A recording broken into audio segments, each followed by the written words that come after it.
안녕하세요. 다사라 TV입니다. 네, 안녕하세요. 반갑습니다. 할렐루야 다사라 TV에 오신 여러분 주의 이름으로 환영합니다. 오늘은 특별히 누구를 이렇게 모시게 됐냐면 인도에 실리구리라는 지역이 있습니다.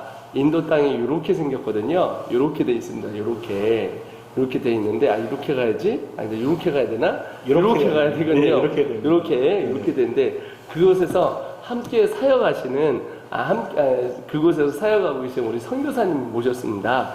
실리구리는 제게 굉장히 특별한 곳이에요. 왜냐면 제가 이제 북동쪽으로 갔을 때 나갈랜드에 엘림이라는 친구와 함께 사역을 많이 했었거든요. 그때 당시에 그 친구가 뭐 북쪽, 남쪽, 뭐 중부 이런 데 많이 소개를 해줘서 많이 다녔는데 이 친구가 알게 된 게 뭐냐면 이 실리구리의 이 5종족을 섬기는 5나라, 중국, 인도, 부탄, 네팔, 방글라데시 이 5나라를 커버, 즉 25억을 커버하는 아주 이 목과 같은, 이렇게 보면 여기 목과 같은 아주 작은 곳이에요. 그래서 3-4시간, 4시간 안에 5나라를 커버하는 국경에 있는 아주 멋진 나라에서 반드시 내가 저길 가서 선교를 한다 하고 이제 있었는데 하나님 저를 필리핀 보내셨잖아요. 그런 다음에 하나님 저 언제 보내주실 거예요 했는데 최근에 우리 실리구리 목사님 15년 하신 목사님을 만나게 됐어요. 그래서 이게 웬 대박인지, 왜 그러냐면 이제 제가 가야 될 길을 미리 닦아 놓으셔서 제가 거기 가도록 쉽게 또 같이 협업, 또 함께 협력할 수 있도록 이런 좋은 그 기회를 하나님이 예비하시더라고요. 그래서 오늘 그 선교사님과 함께 이렇게 미팅을 하게 되었습니다. 네, 그럼 선교사님 한번 자기 소개 좀 해주십시오. 네. 안녕하세요. 저는 실리구리에 사역하고 있는 임현필 선교사입니다. 야, 실리구리에서 임현규 선교사 조금만 더 그럼 뭐 몇 년 하신 거예요, 선교사님? 2005년에 실리구리로 올라갔으니까요. 와. 17년 차인가요? 16년 차인가요? 네, 그렇습니다. 네. 와, 그럼 2005년에 몇 살 때 넘어가신 거예요? 그러니까 인도에 간 건 2003년이었어요. 그때가 29살 때. 그러면은 네. 2003년 뭐 20살 거의 50대 지금 아니에요. 50 아직 안 됐어요. 아직 안 됐죠. 네. 48. 네네. 48. 네네. 네, 그렇구나. 야, 제가 2006년에 한국에서 다음 세대 사역하면서 2007년, 8년 막 다녀가면서 엄청 돌아다녔거든요. 그때 왜 뵙질 못했을까? 인도 땅이 넓게 넓네요. 인구가 14억 됩니다. 14. 와, 중국을 넘어섰네요. 이제 조만간에 넘어선다고 하더라고요. 네, 그러니까 이 거의 한 30억 이상 커버하는, 왜냐면 방글라데시도 1억이 넘잖아요. 2억이 넘습니다. 그러니까 뭐 여기는 억 단위 아니면 말을 못하는. 그러니까 이게 한국 분들은 나가지 않으면 상상이 안 되는 그런 지역이거든요. 자, 난 아직도 생각나요. 그 카레가 그렇게 구수하고, 아니 한 30개를 먹으니까 진짜 그때부터는 이제 인이 배기더라고요, 몸에 카레. 그래서 했는데 어떻게 이제 거기 가게 되어졌고, 또 사역하시면서 어떤 사역하고 있는지 좀 소개 좀 한번 해주세요. 네. 인도에 가게 된 건 사실 부르심이 있어서 인도를 선택을 하고 기도를 하는 가운데, 그러니까 선교를 준비했죠. 선교를 준비했어요. 사실 선교사님들 중에 원하고 바라는 곳으로 선교 나가는 경우가 굉장히 적어요. 굉장히 적어요. 네, 하나님이 다른 길로 인도하셔서. 맞아요. 근데 저는 감사하게 인도를 놓고 기도했는데 인도를 가게 된 거예요. 또 귀했던 거는 선교 훈련을 받을 때 한 선교사님 오셔서 강의를 하셨는데 그분이 인도에서 오신 분이었어요. 인도. 네, 그래서 그분을 강의 뒤에 쫓아가서 저 인도 가고 싶습니다. 어떻게 됩니까? 했더니 그러면 이런 과정을 겪고 이렇게 인준을 받고 이렇게 추천을 해둘 테니 끝나면 나한테 와라 이렇게 하셔서 찾아가는 곳이 캘커타였습니다. 네, 그러면서 인도 사역을 시작했습니다. 칼카타는 지금 시부는 여기고요. 칼카타는 여기가 있습니다. 여기 이렇게 해서 여기에 있습니다. 여기죠? 조금 더 위로 올리셔야 될 것 같아요. 네, 조금 더 올리세요. 조금 더 올리겠습니다. 네. 그리고 칼카타에 가셔서 캘커타에 계신 선교사님은 고아원 선교를 하셨거든요. 네. 그분이 한국에 계실 때 이제 두레마을 공동체에서 사역을 하셨고 또 캘커타의 인도에 가셔서는 이제 테다 수녀의 어떤 사역에 깊은 감명을 받아서 길거리에 있는 어린아이들을 돌봐야겠다라는 마음으로 이제 고아원 사역을 하셨는데, 저는 이제 뜨거운 마음으로 인도를 갔을 때 품고 기도했던 건 교회 개척이었어요. 교회만이 소망이다. 사실 교회만이 하나님의 선교의 완성이다. 난 이런 고백이 있어서 교회 개척을 하러 갔는데 3년을 그 사역하다 보니까 너무 먼 거예요, 교회 개척이.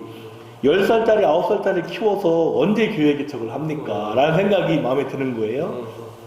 그때, 그 실리구리에서 2000년도에 파송받아 간 선배 목사님 한 분 계셨는데, 그분이 신학교를 막 시작하셨어요. 그래서 그분이 이제 1학년을 막 입학시키고 막 신학교를 막 하는 분이었는데, 그분하고 상담을 했더니 신학생들이 졸업하면 어차피 교회를 개척할 텐데 와서 이 학생들과 함께 교회를 개척하면 되지 않겠습니까? 라고 해서 캘커타에서 실리구리로 2005년도에 가게 됩니다. 네. 그렇구나. 그럼 2005년도부터 지금까지 교회를 한 30개 개척하셨네요? 2006년도에 첫 교회를 개척을 했고요. 지금은 56개 교회를 개척을 했습니다. 와, 56개. 야, 진짜 56개를 개척하느라. 아니, 그러면 네. 정말 많이 다니셨을 것 같아요, 그 땅. 근데 저는, 마음속에 품고 있는 교회 개수가 있어요. 300교회를 세우고 싶다라는 어떤, 이게 기도원의 300용사 같은 의미로 해서 제가 이제 마음 품고 있는데, 그 300교회가 전인도에 흩어져서 선교를 하면 참 좋겠지만, 그렇게 하면 300교회가 너무 작은 거예요. 왜냐면 인도는 14억에 대한민국의 25배가 넓은 땅인데, 맞아요. 그래서 저는 고백하기를, 하나님, 저는 시냇가에 심은 나무처럼 이곳에 심겨지겠습니다 라고 고백을 하고, 실리구리를 중심으로 사방 100km만을 선교할 것을 결단을 했어요. 그리고 그 사방 100km만 다녔습니다. 네, 그래서 그 이제 마을마다 다니면서 교회가 없으면 교회를 개척하고, 혹시 목회자가 없는 그런 신앙 공동체가 있으면 목회자를 세우고 하면서 사역을 지금까지 해오고 있고, 최종 목표는 300교회를 그 지역에 세우는 것을 목표 삼고 사역하고 있습니다.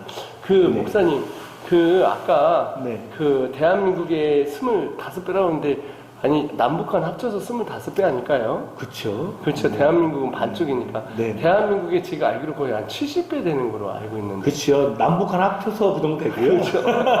남원만 하면 거의 한 70배 될 겁니다.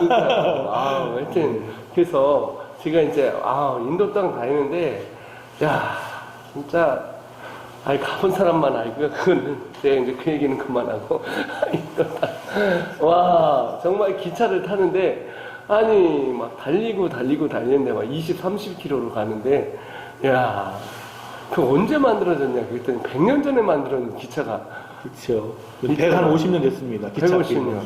아니, 그러니까, 야, 친구야, 잘 가, 이러는데, 안 가요. 계속 같이 걸어가면서. 야, 그렇게 되게, 버스 막 쿠션도 없는데, 네. 그 위에 올라타고 가고. 전인도를 사역을 하기 위해선 그 정도는 각오는 해야죠. 그렇죠. 근데 사실은 저도 이제 주일날 네. 뭐 예배 드리는 날 예배 드리기 위해서 100km 떨어진 곳에 가기 위해 5시간 갑니다. 주일날 예배 위해 5시간은 가요. 사실입니다. 사실. 네. 아니, 분명히 이게 20km였는데 3시간 하는 게, 이렇게 산꼭대기 이렇게 내려가서 이렇게 했어요.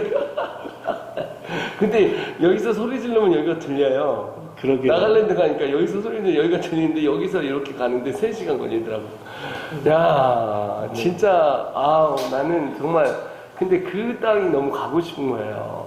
그리고 이제 저는 사실 첫 번째 사역지가 인도였었잖아요. 그래요? 첫 번째로 이제 아니, 원래 일본 왔다가 뭐 중국 갔다 이랬는데, 하나님 우리 엘림이라는 친구 때문에 그 땅을 밟게 됐는데, 아니, 그러니까 그러니까 선교지가 너무 다른 거야. 맞아요. 옷도 다르고, 음식도 맞아요. 다르고. 네. 근데 그런 게 가서 적응하는데 쉽지 않지 않나요? 사실은 신학교 졸업할 때 선교회 부름을 받을 때 인도라는 나라를 마음에 받았어요. 근데 신학교 졸업하고 인도를 못 갔어요. 무서워서.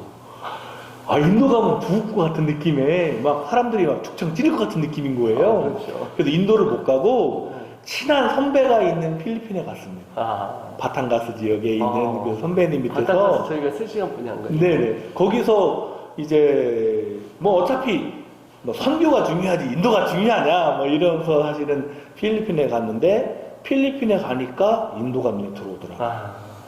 인도 식당도 있고 인도 TV 틀면 인도 노래도 나오고 막 이러고 또 뭐 인도 사람도 왔다 갔다 하고 그래서 이제 한국에 돌아와서 대학원을 마치고 선교 나갈 때 인도를 갔는데 그럼에도 불구하고 덜덜덜 끌고 나갔어요.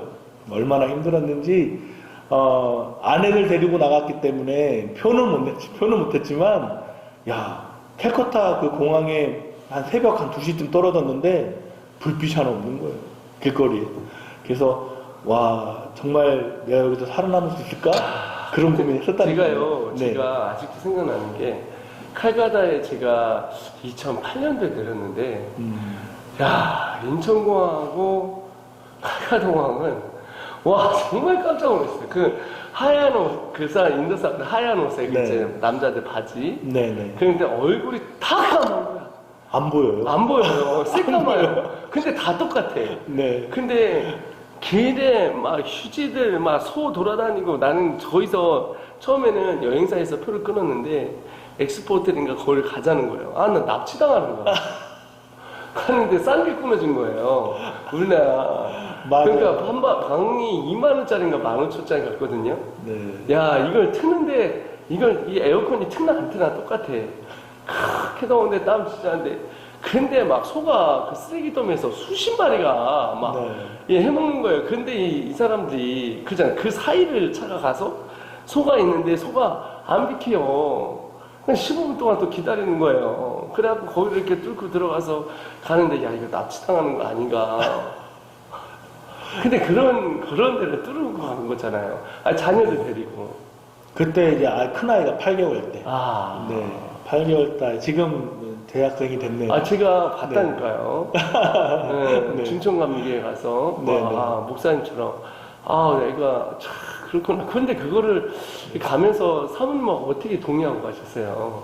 일단은 이제 결혼하기 전에 선교 사명을 받았는데 제가 필리핀에 있을 때였어요. 그러니까 필리핀에 선교를 하러 갈 때 사실 그러니까 여자친구하고 싸우고 갔어요. 그러니까 집사람은 가지 말라. 그러니까 이제 여자친구는 가지 마라. 나는 가야겠다. 선교 이렇게 장기 선교할 줄 모르고 하나님 앞에 10의 1조 1년은 드려야 되지 않겠냐 이러면서 이제 선교를 하러 나갔는데 집사람은 그때 반대를 했던 건 그러니까 여자친구로서 반대했던 건 이제 신학 졸업했으니 교회에서 사역을 해야지 딴 짓 하는 거 아니냐 이런 의미로 해서 반대했던 것 같고 필리핀에서 있으면서 제가 이제 인도에 대한 확신과 부르심을 받고 나서 한국에 여자친구가 그때 마산에서 전도사를 하고 있을 때였는데 전화를 하면서 서로 많은 얘기를 나눌 때 아내가 그 부분을 받아들였어요. 선교에 대해서. 그래서 한국으로 돌아와서 이제 선교를 준비하면서 결혼도 했고 그리고 이제 대학원을 다니면서 전공도 그쪽으로 공부하고 그러면서 선교 나갈 때는 이미 둘이 완전히 합의를 하고 나갔죠. 물론 인도는 알고 나간 건 아니에요. 근데 인도 빡세요, 목사님. 그런가요? 제가 다녀보니까. 네. 근데 이제 서구 나라는 이미 뿌려져 있잖아요. 근데 인도 나라가 이게 우상도 너무 많고, 그 다음에 만만치는 않아. 네. 그리고 인도 사람들이 좀 성향이 필리핀 사람 되게 순하잖아요. 그래요? 근데 모르겠어요. 실리구리 쪽은 사람들이 좀 괜찮은, 델리나 이런 데는 살벌하더라고요. 그쵸. 쉬운 사람들은 아니에요. 근데 그게 어떻게 이런데, 네. 어떻게 이렇게 50개를 넘게 개척을 어떻게 하십니까? 그러니까 저는 시스템인 것 같아요. 그러니까 시스템이 이제 일 중심이냐 사람 중심이냐 이런 얘기를 하는 게 아니라 선교를 감당할 때 시스템을 세워야만 데들리에 선교할 수 있다라는 걸 알게 됐어요. 그러니까 이건 캐톨릭 이야기입니다. 예, 그러니까 제가 거기서 이제 배운 거는 캐톨릭 교회가 굉장히 뭐랄까 선교를 안 해요. 그냥 존재만 해요. 존재만. 그러니까 200년 전에 세워진 교회가 지금도 그대로 있어요. 그리고 뭐 선교할 거 없이 그냥 학교 운영하고 뭐 기관 운영하면서 누가 밖에서 볼 때는 거의 그냥 그 코마 상태에 가까운 선교 단체처럼 보이는데 놀라운 건 그 선교 단체가 100년, 200년을 가더라는 거예요. 그렇지. 그게 우리나라처럼. 네, 근데 개신교 선교사님들이 그렇게 열심히 큰 사역을 이루시는데 한 세대만 지나면 맞아. 선교를 연결 못하는 거예요. 맞아. 그래서 이게 차이가 뭐지? 라고 봤더니 결국 시스템인 거예요. 아. 시스템이 거기는 시스템이 돼 있다 보니까 시스템만 가지고 움직이다 보니까 굉장히 뜨뜻미지근하고 선교 안 하는 것처럼 보이지만 시스템 때문에 영구적으로 가능하더라고요. 그래서 시스템을 세우려고 노력을 많이 했어요. 그러니까 시스템이라는 건 이제 저도 이제 감리교 선교사예요. 그러니까 감리교에서 배운 그 시스템을 한번 해보자라고 생각했던 거고, 근데 그 조직이라는 거, 지방이라는 조직, 거기에 이제 감리사라는 조직, 뭐 이런 것들 쭉쭉 만들면서 보니까 이게 굉장히 선교적인 조직이라는 걸 알게 됐어요. 웨슬리 목사님이 처음에 조직을 세울 때 선교적인 조직을 세운 거더라고요. 근데 지금 한국에 와서 이제 사용되다 보니까 이것이 이제 교단이라는 게 됐지만 그 웨슬리 목사님이 세우신 그 조직은 그냥 선교적인 조직이다라고 판단이 돼서 그걸 그대로 차용해서 시스템을 세우고, 그래서 이제 뭐 감리사도 세우고 그 위에 총무도 세우고 또 이제 그 밑에 이제 그 조직도 세우고 또 하나의 목회자를 밖에서 데려오는 게 아니라 이제는 그 안에서 도제 관계로 그러니까 열심히 있는 청년들이 있잖아요.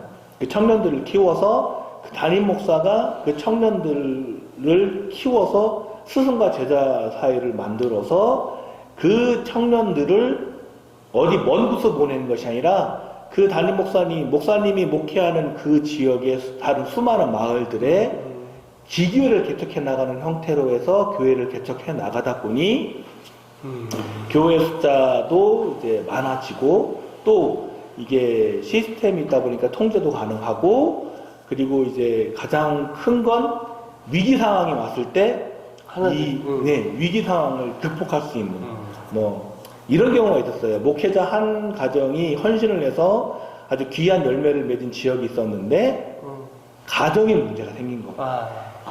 이제 전도사님은 목회를 열심히 하는 거에 올인한 분이고 사모님은 자녀를 양육해야 되는 부담이 있는 거고, 그러다 보니까 가정에 문제가 생겼고 인도 목회 그래서 결국은 헤어지게 됐어요. 왜냐하면 사모님이 자녀를 데리고 떠났거든요. 그러면서 목사님도 전도사님도 결국 사역을 못하고 떠나게 됐는데, 그러면 이 지금 사역은 어떻게 할 것이냐. 만약 시스템이 없었으면 그냥 스탑되는 건데 저희가 다시 파송을 하고 그 파송을 해서 다시 정착할 때까지 3년간 같이 돌봐줘서 지금 목회를 잘 하고 있습니다.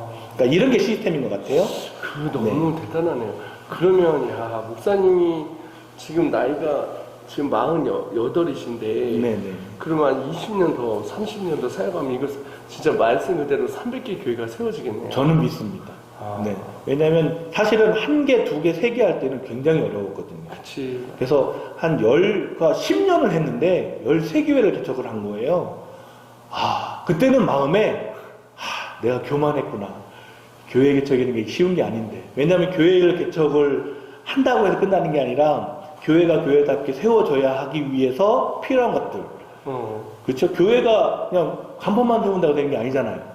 십자가만 된다고 되는 게 아니고, 거기에 목회자를 파송한다고 되는 게 아니라 교회가 교회답게 거기에 설 수 있도록 돕고 세우는 일을 계속 해야 되더라고요. 교회 개척이라는 것이. 근데 10년을 하고 13개예요.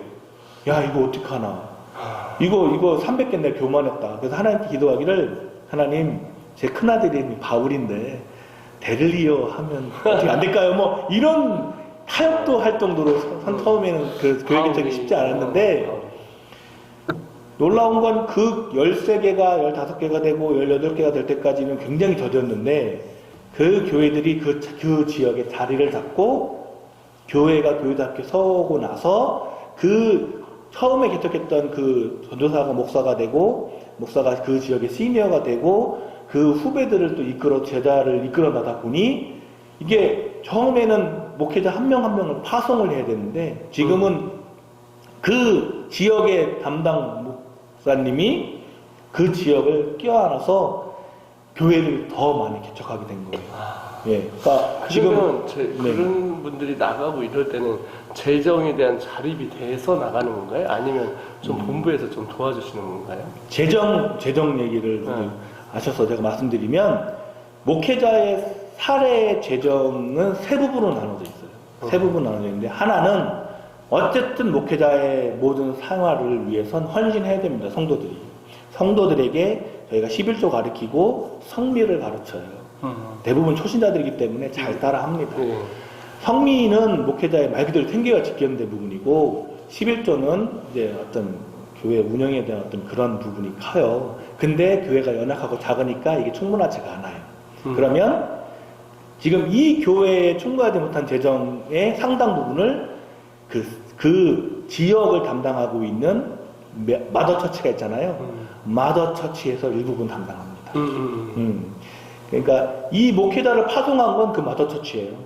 네, 그래서 그 마더처치가 저희는 이제 감리사인데 그 감리사가 파송을 했으면 그 마더처치는 저희가 큰 교회는 한 300명 정도 모이거든요. 300명 정도 모이는 교회에서 한 10몇 개 교회를 개척을 할 수가 있더라고요. 그래서 그 마더처치에서 보조가 나갑니다. 그리고도 부족해요. 왜냐하면 그 젊은 내외가 살 때는 문제가 없는데 애 생기면 교육비 들어가죠. 뭐 애가 한둘이면 또 뭐 나중에 여러 가지 드는 비용이 많이 들어가지 않습니까? 그럼 그것만 가지고도 부족합니다. 기본적으로는 성도들이 많아지고 부흥해서 성도들이 봉양하는 거를 뭐 이게 봉양이라고 해야 되나? 아무튼 하는 것을 목적으로 두지만 부족한 거를 마더처치에서 받고 그것도 더 부족한 것들은 저희 본부에서 지원이 갑니다. 본부라는 것은 결국 저희 미션이죠. 미션은 제가 후원을 일으켜서 이렇게 보내는데 보니까 제가 한 30% 정도를 감당하고 있고 나머지 70%는 그 두 곳에서 감당해서 세우고 있어요. 그러다 보니 저희가 29명의 목회자를 지금 세웠는데 그 29명의 목회자들에게 사실은 저는 얼마가 하는지 모릅니다.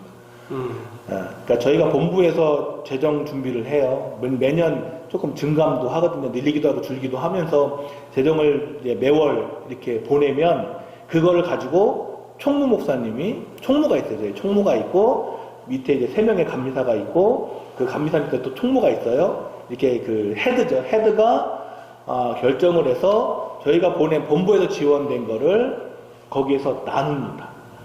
나누고 나눌 때 뭐 3분의 1 나누는 게 아니라 이 지방은 지금 이만한 재정이 있고 이만한 목회자가 있는데 이만큼이 부족합니다. 그래서 나가는 거예요.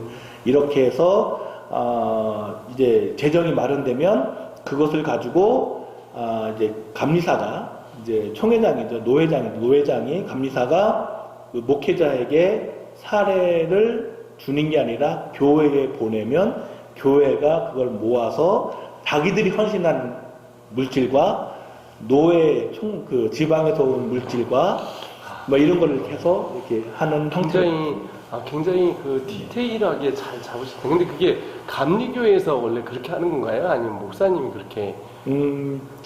저는 이게 감리교 방식이라고 생각을 해요. 근데 기본적으로 감리교 방식은 본부에서 지원이 없어요.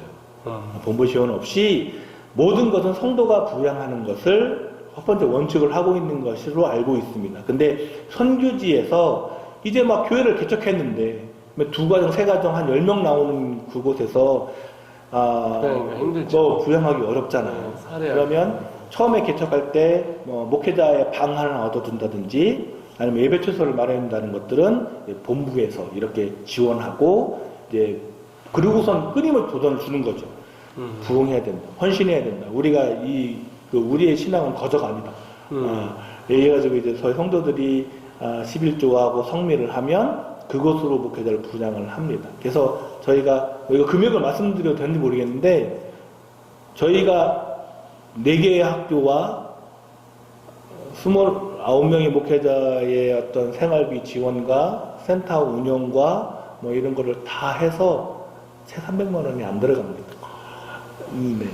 그러니까 뭐 제가 뭐 재벌도 아니고 수많은 선교 그 교회 후원을 받는 것도 아니고 그래서 그들에게 오픈을 다 했어요. 저희가 얼만큼의 재정 후원을 받고 있고 이거 가지고 쓸 수 있는 건 얼만큼인데 그러면 우리가 어떻게 할 것인가에 대해서 고민하고 나누고 그러면 이제 부족하면 부족한 대로 이제 저도 이제 희생하고 우리 목회자들도 희생하고 우리 선생님들도 희생하면서 사역들을 목사님 언제 나가신다고 그랬죠?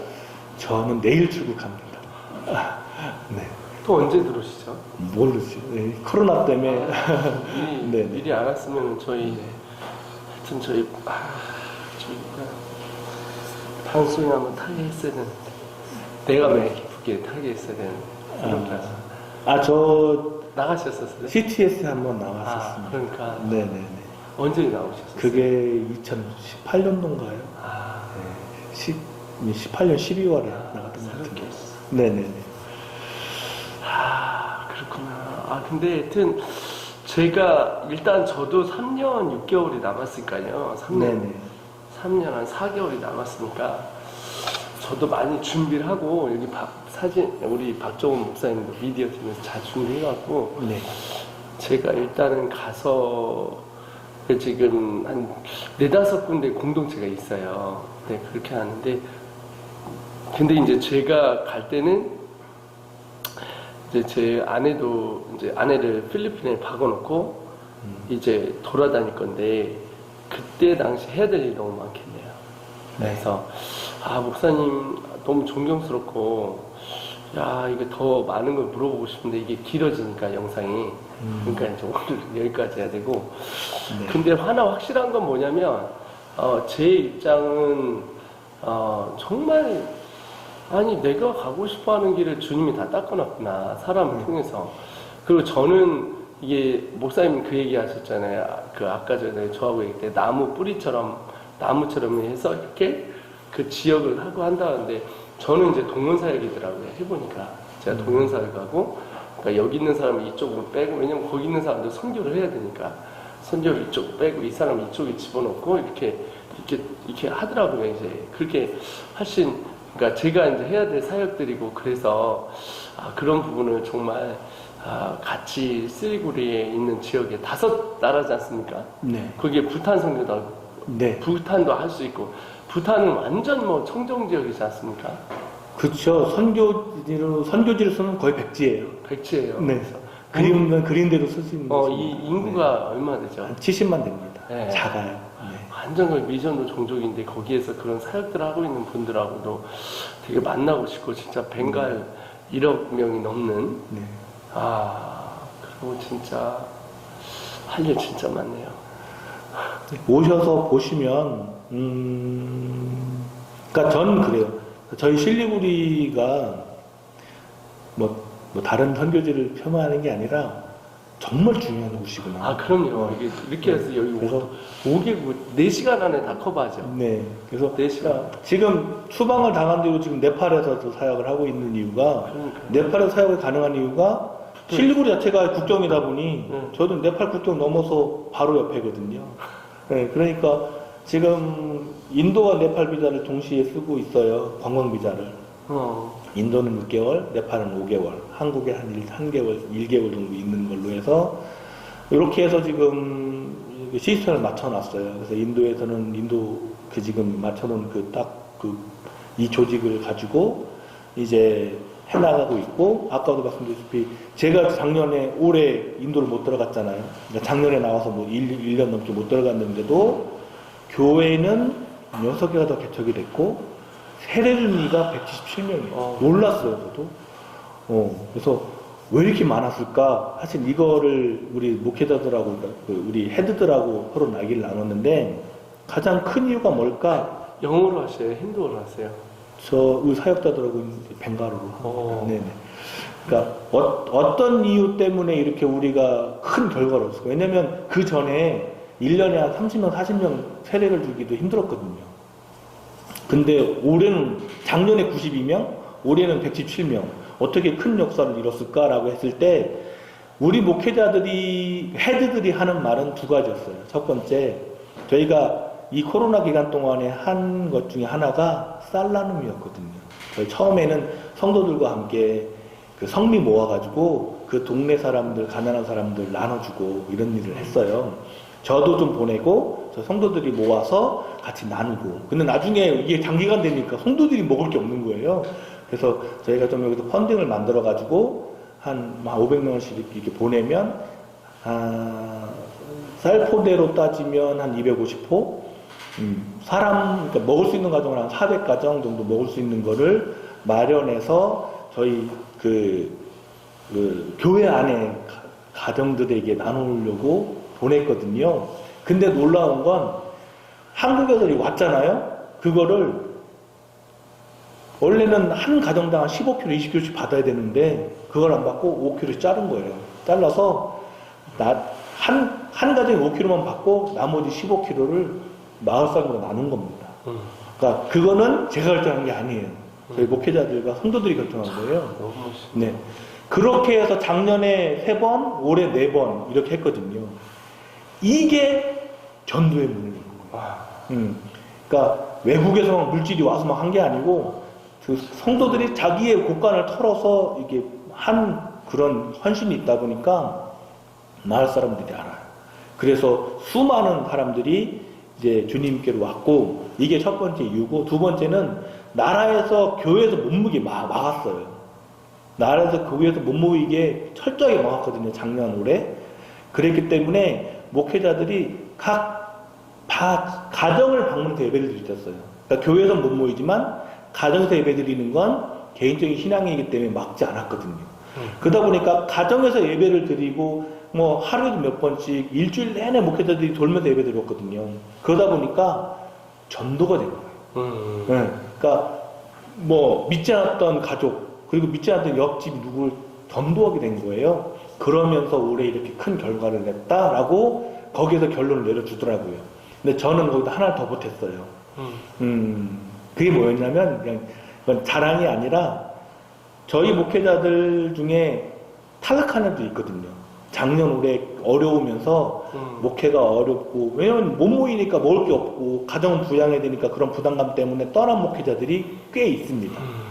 그러니까 숫자상으로 따지면 6가정 정도 될 거예요. 떠났지만 전체적으로 보면 그건 변동이 없는 거예요. 다른 선교단체를 보니까 보고서 들어보니까 실리구리에 있는 뭐 미도 미션, 나가 미션, 뭐 PH 처치 뭐 이런 교회들 보니까 교회가 120교회였던 그런 단체가 재정적인 어려움 때문에 20교회 줄였다는 거예요. 나머지 120교회 사역자들 다 자른 거예요. 그러니까 이제 거기도 위기가 오니까 이제 다이어트를 하는 거죠, 말 그대로. 그러면서 대범합 이제 구조조정을 했다고 하더라고요. 근데 저희 미션은 구조조정을 안 했거든요. 오히려 더 늘렸거든요. 사역비를 늘려서 보냈거든요. 그리고 막 하니까 이런 것들 때문에 목회자들이 흔들리질 않았어요. 그러니까 당장 지금 먹을 건 많이 없지만 그래도 우리는 후원하는 단체, 이게 굿프렌드 미션이죠. 굿프렌드 미션이 있고 또 이제 이면표 선교사가 있고 하는 것들을 믿고 흔들리지 않고 목회를 꾸준히 한 결과가 아니겠는가라는 건 또 제가 붙여서 한 거예요. 이런 얘기를 들은 건 아니고 제가 결론 내보니까 외부적인 요원 2개, 그리고 내부적으로는 이런 것이 있지 않았을까라는 결론입니다. 목사님 말씀 들어가면서 되게 도전이 되고,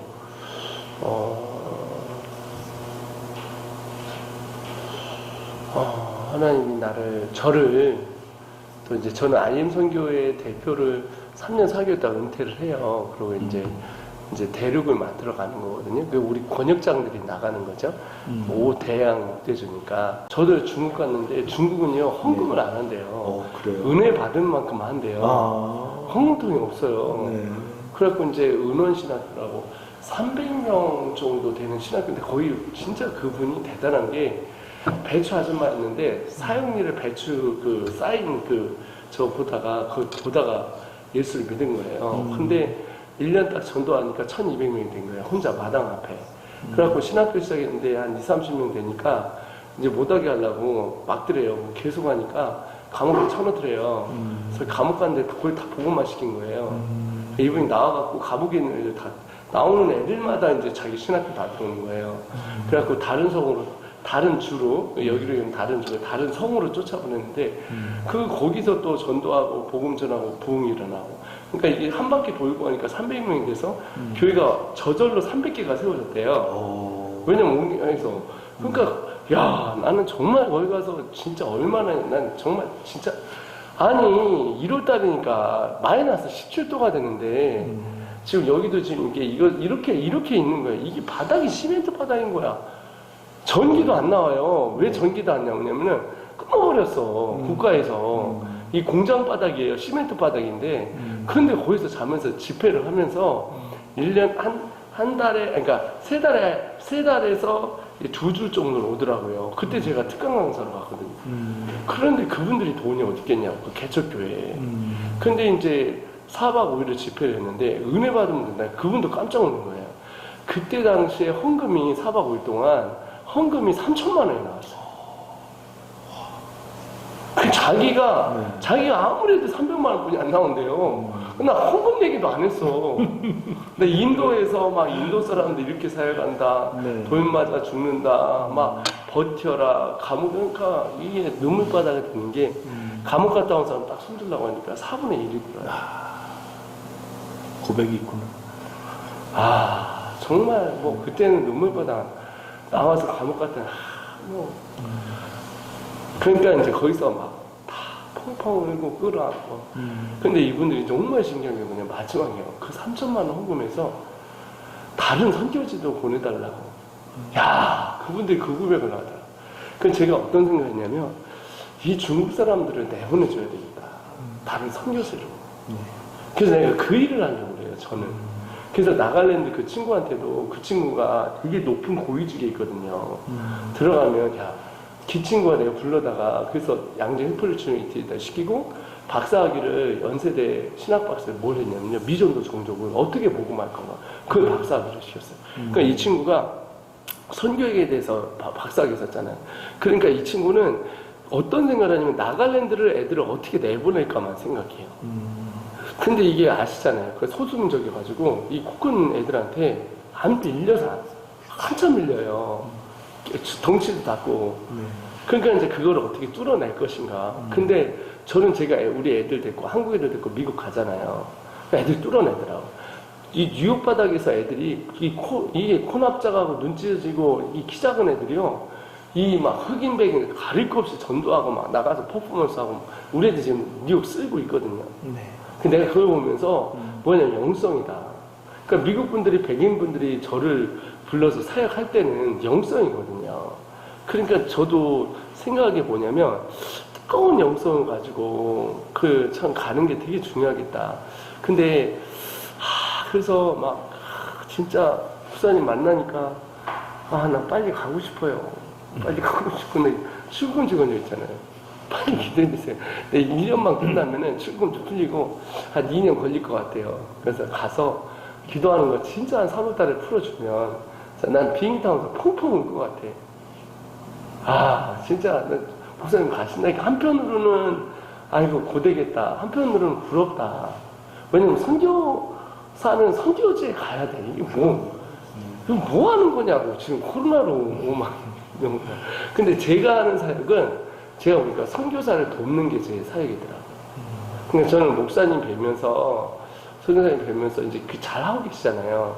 제가 어떻게 하면 뒤에 밀을까. 이모세 목사님이라고 혹시 아세요? 그분도 내가 볼 때는 조금만 하면 엄청난 일을 하시겠다라고 많이 끌어올리고 있더라고. 그러니까 이제는 정말 이게 세계 선교를 위해서 정말 멋지게 일을 하면 되지 않을까. 저는 그래서 이게 일이 순회 성경 같아요. 돌아다니면서 하는 게 내 일이야. 그래가지고 여기 가면 이거 터뜨려주고. 제가 영어가 되고요. 그 대형 크루세이드가 되고 또 교육 선교가 가능해요. 제가 그 시스템을 지금 온라인으로 제가 갖고 있잖아요. 선교사님 자녀들 하는 거 지금 감리교에서 얘기를 하고 있거든요. 그러면은 선교사님 자녀들이 저런 친구도 거기 가면 온라인 공부하면 졸업장을 다 줄 수가 있거든. 그리고 진짜 졸업장이 나오니까 그러니까 그걸 갖고 미국에 장학금으로 갈 수 있고 이게 할 수 있는 게 많아요. 감리교는 저희가 뚫을 게 굉장히 많아요. 주일대학교나 이런 데는 아주 장학금으로 선교사님 자녀들이 이런 감리교 쪽은 들어갈 수 있는 데가 많아요. 저희 주일대학교가 15분 걸려요. 저희 동네에서. 저희 센터에서. 그 저희가 거의 한 120명 머무를 수가 있거든요, 애들이.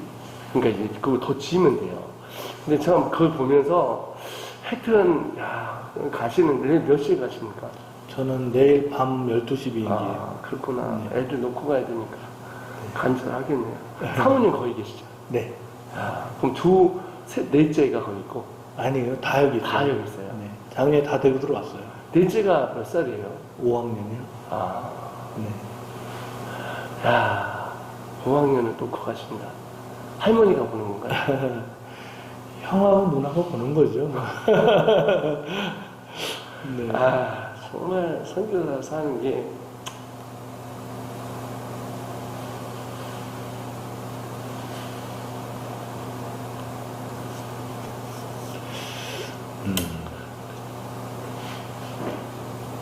제가 셋째가 집에 왔는데 자기 엄마한테 가면서 엄마 아빠 우리 집에 마이크 성사 오셨어요. 아, 그걸 찢어지더라고. 근데 이제 그게 맞는 겁니다. 여기 아들, 딸들 제가 가끔 한국에서 밥 좀 사줘야 되겠고. 저희 공동체는 저희 공동체예요. 완전 문명 공동체예요. 네. 애들 보내세요, 아싸리. 거기 완전 고구마 거먹고 우리 너무 좋고. 선교사님 자녀들이 다 데리고 살거든요. 나중에 하여튼 보내십시오. 아유 정말 목사님 자식 보고 싶을 텐데 아유 참 감사합니다. 근데 저도 갈게요 따라서. 근데 아유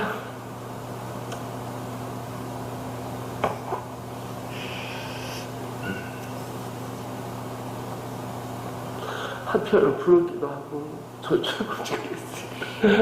근데요 제가요 저 옛날에 우울증 걸렸어요. 애들을 못 봐가지고. 왜냐면 저는 혼자 다녀야 되는 게 필리핀 애들이 밖에 이게 못 나오는 거예요. 학교도 있고 하니까. 근데 저는 순회 선교사잖아요. 돌고 가면 2달인 거예요. 그러니까 애들을 못 보니까 아 밤마다 우울증 걸리더라고. 그 눈물 흘리고 아침에 하면 다녀가는 거야. 아는 척하고. 근데 나중에는요 공황장애가 있고요 공항장애가 있어요. 공항을 가기 싫은 거야. 그러니까 비행기를 타기 싫어갖고 앞에서 막 이렇게 있다가 그러니까 이제 문이 열리잖아요. 그럼 막 들어가잖아. 그럼 제일 마지막에 가요. 그러면 스튜디오스가 이제 들어오라고 그러면 얘 들어가요. 오케이 이러면 왜 안 들어오냐고. 그럼 막판에 타고